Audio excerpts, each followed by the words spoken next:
This one very unusual technique is going to help you accomplish any healthy habit. When I first learned about this, I thought this was so strange and it was so weird to start it. But once I did, I started becoming so much more consistent with my healthy habits. But, I know you're really eager to get into the video, but please watch the entire video from beginning to end, because what I'm going to tell you before I tell you about the technique is going to be really important to provide context so you understand why the technique is so important and why it works. Trust me, you're going to want to hear all of this. So one of the main issues whenever we are trying to eat healthier or exercise more or read more or learn a new instrument or learn a new language, whatever kind of healthy habit we're trying to implement consistently, some of us, and you know who you are, want to go all in. It's all or nothing. My goal is to go to the gym 5 times a week and get 30,000 steps and read a book a week. And maybe at first you are successful because you're so motivated, but the problem is this motivation doesn't last. Motivation is fickle. If motivation was endless for all of us, literally we would all be so healthy, we would all be motivated all the time, but that's just not the reality. After a month or maybe even a week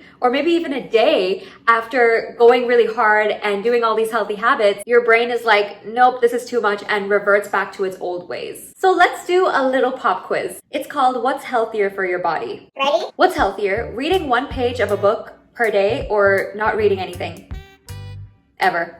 What's healthier, doing 2 air squats every day or never working out or getting any type of exercise at all? What's healthier, eating 1 bite of a vegetable or not eating any vegetables at all?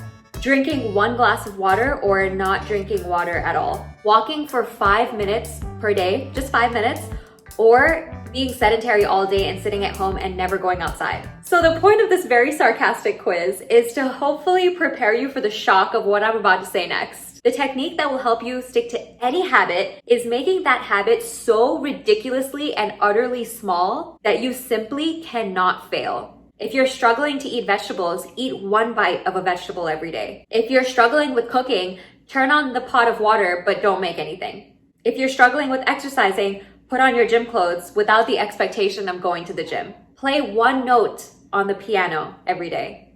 Read 1 page of a book every day. Or read 1 sentence every day. And that last one I actually have personal experience with, because I literally write in my habit journal that I'm going to read 1 page every day, and I'm reading more than ever now. Whereas before, I would get so overwhelmed by feeling like I need this big goal to accomplish, like reading 10 books in the year. At first, it's really motivating, but that motivation dies down, and then you just feel so overwhelmed that you just don't do anything. Whereas when you have a small goal that's very achievable, so small that you literally cannot fail, you tend to not miss any days. It goes without saying that sometimes you might do more. There are many days where I end up being so engrossed in that page that I just continue reading. Now, it's not that you're going to expect yourself to do more. The goal is to literally do the tiniest thing. But oftentimes creating those small goals and those small habits and accomplishing them is going to make you feel so much more confident. You're basically showing yourself that you can do this. And when behaviors are this easy, it's like,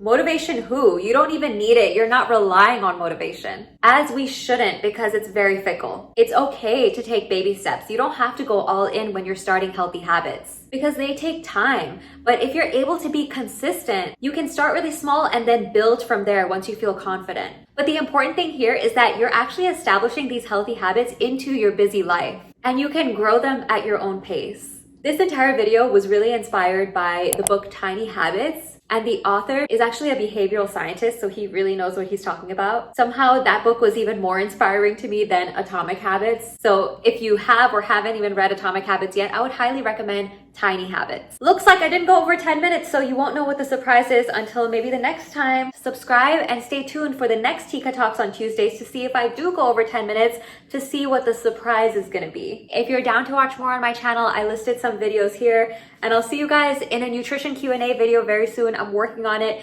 It's still being edited, but it's coming soon. And of course, this is just one of many techniques of how to create healthy habits. I actually have a video that I did that you can check out that goes into more detail. But in the comments, I would really love to know if this video inspired you in any way or helped you think of any healthy habits that you want to start implementing and what the tiny habit of that would be. Please comment below, because I think we can all gather ideas and inspiration from each other and help this community be super supportive and educational. Thank you guys for watching, and I'll see you in the next one.